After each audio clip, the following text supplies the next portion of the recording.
involve the collection of 1 million signatures, which will be presented to the electoral body IEBC. Part of the report will be implemented by Parliament, the Executive, and through a referendum. But what are the proposals that will require a referendum? Joash Onsare tells us more.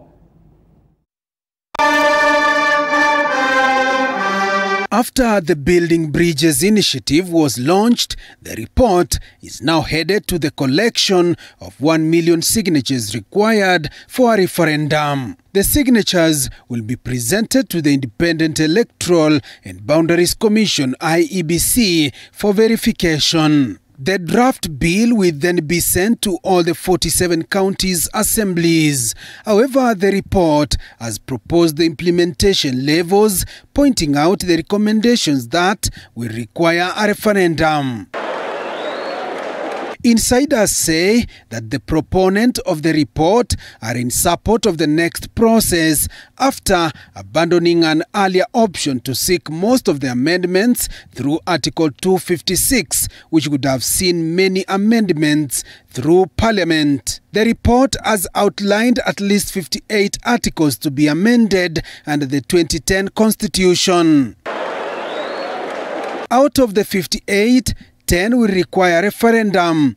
They include the term of the president, the structure of the devolved units, sovereignty of the people, supremacy of the constitution, Kenyan territories, principles of governance, Bill of Rights under Article 31, independence of the judiciary under Article 172, as well as the independence of other commissions. Parliament will also be tasked to amend bills such as Prompt Payment Bills, Public Finance Bill of 2020, which consists of Public Finance Management Act of 2012, Public Procurement Act of 2015, Public Audit Act of 2015, the Control of Budget Act of 2016, and Higher Education Loans Board Act of 1995. The legislature will also be tasked to amend the Micro and Small Enterprises Bill of 2020.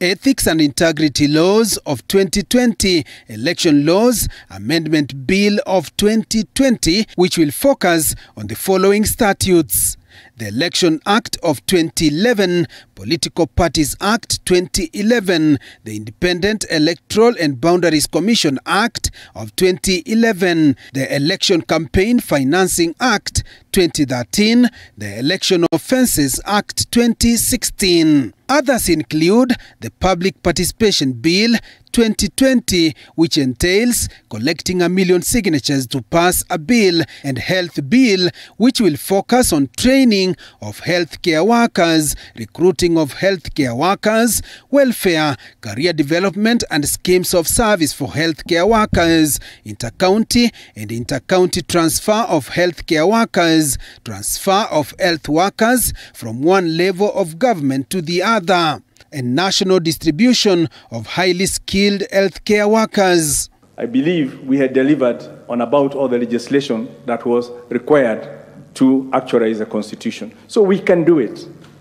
But now, time is different. We are meeting limited because of COVID, but we believe we are up to the task. And I want to assure the Kenyan people, on behalf of these members of Parliament, that what has been placed on our hands, we are equal to the task. The executive arm of government will formulate policy on the country unity and diversity, constitutional foundation of policy, right to education, health and wellness, balancing environmental conservation, economic development, our productivity and shared prosperity, justice, safety and security. However, the major hurdle will be to ensure that the bill is passed by at least 24 county assemblies before it heads to Parliament. So we just want us to begin a new phase of our political life. And this document, we support it.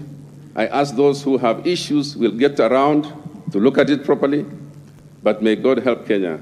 Never again shall we have conflicts associated with elections.